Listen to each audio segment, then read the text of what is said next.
নমস্কার, যুক্তি তর্ক সঙ্গে অর্কয়ে আপনাদের স্বাগত। আপনাদের সঙ্গে আমি অর্কপ্রভ সরকার।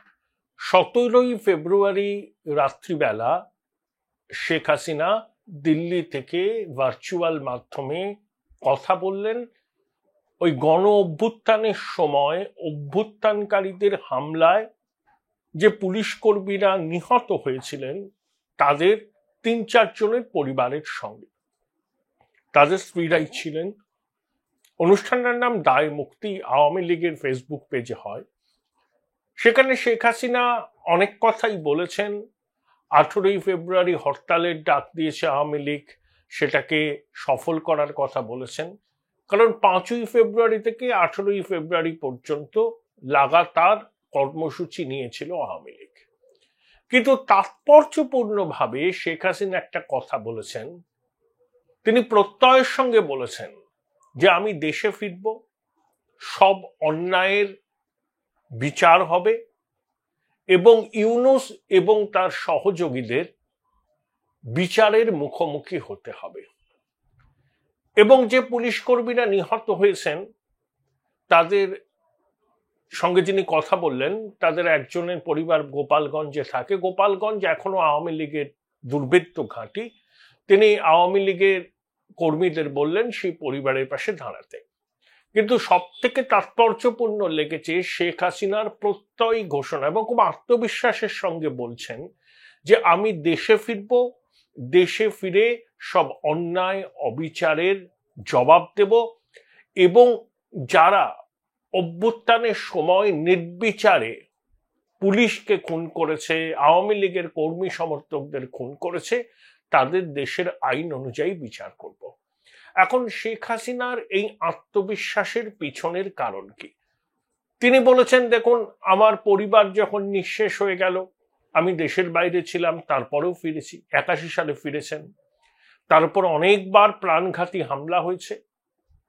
তিনি প্রথমবার ক্ষমতায় আসেন 96 সালে, তারপর তো 2009 থেকে টানা 5 বার তিনি প্রধানমন্ত্রী হয়েছিলেন। শেখ হাসিনার বক্তব্য, তিনি অনেক কঠিন পরিস্থিতির মধ্যেও রাজনীতি করেছেন, মাথা উঁচু করে রাজনীতি করেছেন। 5ই অগাস্ট তাকে খুন করার চেষ্টা করেছিল এই জঙ্গি জিহাদিরা, কিন্তু উপরওয়ালার আশীর্বাদে তিনি বেঁচে গেছেন। উপরওয়ালা নিশ্চয়ই তাকে বাঁচিয়ে রেখেছেন এই জন্যই যে তাকে দিয়ে কিছু কাজ করাবেন। তার দাবি সেটা হচ্ছে বাংলাদেশের উন্নতি এবং যারা অত্যাচারিত হয়েছেন তারা যাতে ন্যায় বিচার পান সেটা সুনিশ্চিত করার ভার উপরওয়ালা তার উপরেই দিয়েছেন। এগুলোকে আমি নিছক রেটরিকও বলতে পারি। কিন্তু আমার যেটা অবাক লেগেছে শেখ হাসিনার এই আত্মবিশ্বাস। 6 মাস পেরিয়ে গেছে, আওয়ামী লীগ ছত্রভঙ্গ, আওয়ামী লীগকে নিষিদ্ধ ঘোষণার দাবি উঠছে, ছাত্রলীগ নিষিদ্ধ হয়েছে, কিন্তু শেখ হাসিনা এখনো বলছেন তিনি ফিরে আসবেন, দেশে আসবেনই। এখানে কতগুলো কারণ আছে। প্রথম কথা দেখুন, আওয়ামী লীগকে নিষিদ্ধ করার দাবি মূলত কারা তুলছে? কিছু উপদেষ্টা এবং বৈষম্য বিরোধী ছাত্ররা। তারা একটা রাজনৈতিক দল তৈরি করবে, তাদের মধ্যে আবার একটা ভাগাভাগি হয়ে গেছে। বৈষম্য বিরোধী ছাত্রদের মধ্যে থেকে একজন নেতা বাকের চৌধুরী, তিনি 17 ফেব্রুয়ারি ঢাকা বিশ্ববিদ্যালয়ের মধুর ক্যান্টিনের সামনে সাংবাদিক বৈঠক করে এটি নতুন সংগঠনের যাত্রা শুরু করেছেন। তার বক্তব্য, এই সংগঠনটি রাজনীতিতে জড়াবে না, এদের আদর্শ হচ্ছে স্টুডেন্ট ফার্স্ট, বাংলাদেশ ফার্স্ট। ইতিমধ্যেই যে দলটা তৈরি হবে সেই দলের ছাত্রদের মুখ হচ্ছেন নাহিদ ইসলাম। এই নাহিদ ইসলামের বাবা এর স্কুলের প্রিন্সিপাল। তার বিরুদ্ধে সেখানে ছাত্রীদের সঙ্গে দুর্ব্যবহার করার অভিযোগ আছে। আমি একটা ভিডিও দেখেছিলাম সমাজ মাধ্যমে, সেখানে নাহিদ ইসলামের বাবাকে সেই স্কুলের ছাত্ররা কার্যত ঘেরাও করে আছে এবং চড়চাপ্পড় মারছে। খুব গুণী মানুষ মনে হলো নাহিদ ইসলামের বাবা। নাহিদ ইসলামও গুণী, খুবই গুণী। মাহফুজ, সার্জিস, হাসনাত, এরা খুব গুণী, কোরাপ্ট জঙ্গি মতাদর্শে দীক্ষিত। এখন নাহিদ ইসলামকে যদি মুখ করা হয় তাহলে হাসনাত, সার্জিস এরা কি করবে? ওই যে হিজবুত তাহরীরের সদস্য যে ছেলেরা ইউনূসের প্রধান সহকারী, তার ভূমিকায় কি হবে? তারপরে আরো আসিফ মাহমুদ ভুঁইয়া টুইয়া আছেন, তারা কবে কি করবেন সেটা আলাদা বিষয়। কিন্তু আমি দায়িত্ব নিয়ে বলছি, ছাত্ররা যদি দল করে, জামাত সহ ইসলামিক দলগুলোর সঙ্গে মিলে বাংলাদেশে ভোটে লড়ে, সর্বোচ্চ 15% ভোট তারা পেতে পারে। তাহলে বাকি ভোট কাদের দিকে যাবে? অবশ্যই প্রতিষ্ঠিত রাজনৈতিক দলগুলোর দিকে। দেখুন, আমি একটা ফিগার দেখলাম, সেটা হচ্ছে আপনার 2001 সালে যেবার বিএনপি 300-র মধ্যে বোধহয় 193টা আসনে জিতেছিল বাংলাদেশ সংসদের নির্বাচনে, আওয়ামী লীগ পেয়েছিল 62টি আসন, কিন্তু আওয়ামী লীগ ভোট পেয়েছিল 2,23,00,000-এর একটু বেশি, বিএনপি ভোট পেয়েছিল 2,28,00,000-এর একটু বেশি, অর্থাৎ 5 লাখ ভোটের ব্যবধান ছিল দুটো যুযুধান রাজনৈতিক দলের মধ্যে। কিন্তু বিএনপি 193টি আসন পেয়ে জয়যুক্ত হয়, সরকার তৈরি করে। অর্থাৎ আওয়ামী লীগের সাপোর্ট বেস এখনো 35%-এর কাছাকাছি, যেটা একেবারে কোর সাপোর্ট বেস, যারা নৌকা চিহ্ন ছাড়া কোথাও ভোট দেন না। তাহলে কেন ছাত্ররা বলছেন যে আওয়ামী লীগকে নিষিদ্ধ করতে হবে? আওয়ামী লীগ যদি রাজনীতির ময়দানে থাকে, ছাত্রদের অবস্থা খুবই করুণ হবে, খুবই করুণ হবে। সেই জন্য তারা চাইছে আওয়ামী লীগকে নিষিদ্ধ করতে। আর নিষিদ্ধ যদি নাও করা যায়, এমন এমন সব পদক্ষেপ নেওয়া হবে, মুখে বলা হলো নিষিদ্ধ নয় আওয়ামী লীগ, কিন্তু নির্বাচনে প্রতিদ্বন্দ্বিতা করার মানসিকতাই তাদের আর থাকলো না। এই ধরনের একটা উদ্যোগ কিন্তু বাংলাদেশের অন্তর্বর্তী সরকার নিচ্ছে। এখন প্রশ্ন হলো, এই উদ্যোগ কি ফলপ্রসূ হবে? আমার ব্যক্তিগত ধারণা হবে না। আমেরিকা, ভারত সহ অন্যান্য দেশ আওয়ামী লীগকে বাদ দিয়ে বাংলাদেশে যদি কোনো নির্বাচন হয়, সেই নির্বাচনকে বৈধতা দেবে না, স্বীকৃতি দেবে না। এবং আমেরিকা খোলাখুলি কিন্তু জানিয়ে দিয়েছে, ইউনূসকে জানিয়ে দিয়েছে, চার্জ দি অ্যাফেয়ার্স দেখা করেছিলেন না ইউনূসের সঙ্গে, অন্তর্ভুক্তিমূলক নির্বাচন করতে হবে। অর্থাৎ আওয়ামী লীগকে পার্টিসিপেট করার সুযোগ দিতে হবে এবং নির্বাচনের নামে যাতে প্রহসন না হয় সেটা এনশিওর করতে হবে। আমাদেরও বক্তব্য তাই। আওয়ামী লীগের বিরুদ্ধে মানুষের যে অভিযোগগুলো আছে, সেই অভিযোগগুলো যে সব মিথ্যা একবারও বলছে না। আওয়ামী লীগের শাসনকালে নির্বাচন নিয়ে বিস্তর প্রশ্ন উঠেছে, সেই জন্য বিএনপি টানা নির্বাচন বয়কট করে এসছে। কিন্তু বিএনপি নিষিদ্ধ হয়নি, কিন্তু নির্বাচন তারা বয়কট করেছে। তারা মনে করেছে যে লেভেল প্লেইং ফিল্ড নেই, নির্বাচনের নামে প্রহসন হচ্ছে। এখন অন্তর্বর্তী সরকার যদি নির্বাচনের নামে প্রহসন করে, তাহলে সেই নির্বাচন আন্তর্জাতিকভাবে স্বীকৃতি পাবে না। এবং এমন কথাও শোনা যাচ্ছে বিভিন্ন মহলে যে বাংলাদেশের আইন শৃঙ্খলা বাহিনী নির্বাচন পরিচালনা করলে সেই নির্বাচন কখনোই ফ্রি অ্যান্ড ফেয়ার হবে না। প্রয়োজনে রাষ্ট্রপুঞ্জের পিসকিপিং ফোর্সকে বাংলাদেশে ডিপ্লয় করতে হবে নির্বাচনের সময়, এবং আন্তর্জাতিক পর্যবেক্ষকরা থাকবেন, যাতে নির্বাচন নিয়ে কোনো প্রশ্ন না ওঠে, দেশের মানুষ নির্বিঘ্নে তাদের গণতান্ত্রিক অধিকার প্রয়োগ করতে পারে।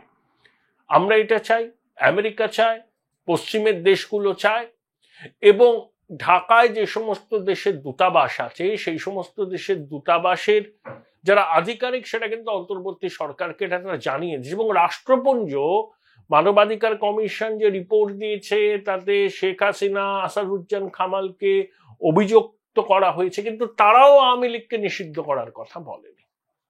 Join Indian Institute of Hotel Management now. Right choice, right decision. Sheikh Hasina সম্ভবত সেই অঙ্কটাই কষছেন যে নির্বাচন হলে আওয়ামী লীগ প্রতিদ্বন্দ্বিতা করবে এবং বাংলাদেশে নিরাপত্তা বাহিনীর পরিচালনায় সাধারণ নির্বাচন হবে না। কারণ আমরা জানি সেনা পুলিশের নজরদারিতে বাংলাদেশে এই পরিস্থিতিতে যদি সাধারণ নির্বাচন হয়, সেটা নির্বাচনের নামে প্রহসন হবে এবং সেক্ষেত্রে অন্তর্বর্তী সরকারের উপর আন্তর্জাতিক মহল প্রচন্ড চাপ সৃষ্টি করবে যাতে রাষ্ট্রপুঞ্জের প্রত্যক্ষ তত্ত্বাবধানে নির্বাচন হোক। প্রয়োজনে বাংলাদেশ সেনাবাহিনীও থাকবে, কিন্তু ওই পিসকিপিং ফোর্সের আদলে আন্তর্জাতিক সেনাবাহিনী মোতায়েন করা হবে বাংলাদেশের নির্বাচনকে অবাধ ও সুষ্ঠু করতে, এবং প্রচুর আন্তর্জাতিক পর্যবেক্ষক থাকবেন বিভিন্ন দেশের, পশ্চিমী দেশের, ভারতের। আমরা দেখব, কারণ পৃথিবীর সর্ববৃহৎ গণতন্ত্র হচ্ছে একটা উৎসব। মানুষ আমাদের দেশে ভোট দিতে যান না, উৎসবের মেজাজে যান। কিন্তু বাংলাদেশে গণতন্ত্র তো ভঙ্গুর। বেশ কয়েকবার সেনা অভ্যুত্থান হয়েছে, আওয়ামী লীগের বিরুদ্ধে অভিযোগ নির্বাচনকে প্রহসনে পরিণত করার। এখন যখন অন্তর্বর্তী সরকার সবকিছুতে সংস্কার সংস্কার সংস্কার বলছে, তাহলে নির্বাচনটাও এমন হতে হবে যে নির্বাচন সকলের বৈধতা আদায় করতে পারবে। ডোনাল্ড ট্রাম্প কি বলেছেন? যে আমি বাংলাদেশের দায়িত্ব নরেন্দ্র মোদীর হাতে দিলাম। অনেকে বলছেন বাংলাদেশকে আমেরিকার অংশ, যে ডোনাল্ড ট্রাম্প বললেন নরেন্দ্র মোদী দেখবেন বাংলাদেশের বিষয়টা তা নয়। ডোনাল্ড ট্রাম্প একটা কথা বলেছেন, আপনাদের নিশ্চয়ই মনে আছে সাংবাদিক বৈঠকে, যে র্যাডিক্যাল ইসলাম বিপদের কারণ। সেই র্যাডিক্যাল ইসলামের বিরুদ্ধে ভারত এবং আমেরিকা একসঙ্গে লড়াই করবে। বাংলাদেশে এখন র্যাডিক্যাল ইসলামের বারপারত্ব, কার্যত তারাই এখন ছড়ি ঘোরাচ্ছে। র্যাডিক্যাল ইসলামিস্টরা তৌহিদি জনতার নাম নিয়ে বাংলাদেশে তাণ্ডব করছে। কখনো বইমেলায় তারা হামলা করছে, কখনো মাজার ভাঙছে, কখনো বাউল আকড়া ভাঙছে, কখনো সনাতনীদের মন্দির ধ্বংস করছে, সনাতনীদের অত্যাচার করছে, মিথ্যা মামলা দিয়ে ফাঁসাচ্ছে, মেয়েদের ফুটবল খেলা বন্ধ করে দেওয়ার ফতোয়া দিচ্ছে, এমনকি স্যানিটারি ন্যাপকিন বিলি করা হচ্ছে বইমেলায় অ্যাওয়ারনেসের জন্য, সেটাও নাকি ইসলাম বিরোধী। অভিনেত্রীদের সামাজিক অনুষ্ঠানে যোগ দিতে বাধা দেওয়া হচ্ছে, এটা হচ্ছে র্যাডিক্যাল ইসলামের আস্ফালন। আমরা সবাই বুঝতে পেরেছি যে ইউনূসের অন্তর্বর্তী সরকার এই র্যাডিক্যাল ইসলামকে রুখতে কোনো কার্যকরী পদক্ষেপ নিচ্ছে না, নেবেও না। কারণ এই সরকার র্যাডিক্যাল ইসলামিস্টদের মদতেই মসনদে টিকে রয়েছে। নামকাওয়াস্তে বিবৃতি দিয়ে তারা নিন্দা করবে, কিন্তু কার্যকরী কোনো পদক্ষেপ নেবে না। তাহলে র্যাডিক্যাল ইসলামের বিরুদ্ধে লড়াই আমাদের, আমেরিকা, ইউনূসের সরকারের সমর্থক র্যাডিক্যাল ইসলামিস্টরা, তারা চাইবেই নির্বাচনের মাধ্যমে যেন তেন প্রকারের রাষ্ট্র ক্ষমতা দখল করতে। সেই রাষ্ট্র ক্ষমতা দখল করতে হলে নির্বাচনে কারচুপি করতে হবে, সেনা এবং নিরাপত্তা বাহিনীকে কারচুপির উদ্দেশ্যে ব্যবহার করা হবে। সেইগুলো যাতে না করতে পারে অন্তর্বর্তী সরকার এবং র্যাডিক্যাল ইসলামিস্টরা, সেজন্য আমরা সচেষ্ট, আমেরিকা সচেষ্ট, এবং র্যাডিক্যাল ইসলামের বারবারন্ত রুখতে যারা চান সবাই অন্তত এই বিষয়ে আমার সঙ্গে সহমত হবেন। এবং বাংলাদেশের মানুষও যারা মুক্তিযুদ্ধের পক্ষের শক্তি, যারা গণতান্ত্রিক চেতনায় বিশ্বাস করেন, তারাও নিশ্চয়ই আমার এই বক্তব্যের সঙ্গে সহমত হবেন। এবং আন্তর্জাতিক বাহিনীর প্রত্যক্ষ নিয়ন্ত্রণে বাংলাদেশের সাধারণ নির্বাচন হতে হবে এবং আন্তর্জাতিক পর্যবেক্ষকরা নির্বাচন দেখবেন, পর্যবেক্ষণ করবেন এবং তাদের মতামতই হবে চূড়ান্ত নির্বাচন সঠিকভাবে হয়েছে কি হয়নি। এই পরিস্থিতি তৈরি হলে, এইভাবে যদি নির্বাচন হয়, তাহলে আওয়ামী লীগের অবিচুয়ারি যারা লিখছেন তারা মূর্খের স্বর্গে বাস করছেন। তখন লড়াইটা সরাসরি হবে বিএনপির সঙ্গে আওয়ামী লীগের। দেখুন, বিএনপির নিচুতলার কর্মী সমর্থকরা যে তোলাবাজি করে, চাঁদাবাজি করে, এটা আর নতুন কিছু নয়, আমরা সবাই জানি। জামাত যতই চেষ্টা করুক না কেন, সমস্ত ইসলামিক দলগুলোকে একজোট করে ছাত্রদের দলকে মদত দিয়েও তারা নির্বাচনে সুবিধা করতে পারবে না। তাহলে লড়াইটা দাঁড়াবে বিএনপি বনাম আওয়ামী লীগ। তাহলে বিএনপির সঙ্গে আওয়ামী লীগের সম্মুখ সমর হলে নির্বাচনী ময়দানে বিএনপি যে ভাবছে ফাঁকা মাঠে গোল করবে, সেই ফাঁকা মাঠে গোল করতে পারবে না। আওয়ামী লীগও কঠিন চ্যালেঞ্জ ছুড়ে দেবে, কারণ মানুষ একটা জিনিস দেখছেন যে 5ই অগাস্টের আগে তাদের জীবন ধারণ করতে যে পরিশ্রম করতে হতো, যে কষ্ট করতে হতো, সেটা এখন বহুগুণে বেড়ে গেছে। হতে পারে গণতন্ত্র ছিল না, বাক স্বাধীনতা ছিল না, বিরুদ্ধ মত ছিল না, সেগুলোকে দমন করা হতো, কিন্তু মোটা ভাত কাপড়ের সংস্থান হয়ে যেত। 1 কোটি মানুষকে সরকারি পরিষেবা বিনামূল্যে দিত আওয়ামী লীগের সরকার। সেটা অনেক কাটছাট করেছে ইউনূসের সরকার। রমজান মাস আসছে, খাদ্যপণ্যের মূল্য বৃদ্ধি আকাশ ছোঁয়া। তারপরে ওদের বিদ্যুৎ উপদেষ্টা বলেছেন যে বিদ্যুতের সংকট দেখা দেবে, এসি যারা চালান তারা 25-এর উপরে টেম্পারেচার রাখবেন, তার নিচে হলে ব্যবস্থা নেওয়া হবে। আদানির কাছ থেকে পুরো বিদ্যুৎ চাইছে বাংলাদেশের সরকার, কিন্তু আদানি বলেছে যে আমার বকেয়া ক্লিয়ার করুন, দেব। অর্ধেক উৎপাদন হচ্ছে, এখন অর্ধেক বিদ্যুৎ দেওয়া হচ্ছে। অর্থাৎ এই যে গরম পড়বে, বাংলাদেশে বিদ্যুৎ সংকট সাংঘাতিক চেহারা নেবে, লোডশেডিং হবে। ইরানে জানেন তো 18 ঘন্টা লোডশেডিং হয়েছে এই শীতের সময়। ঠান্ডা তেহরানে মানুষ দুর্বিষহ কষ্টের মধ্যে দিয়ে কাটিয়েছেন।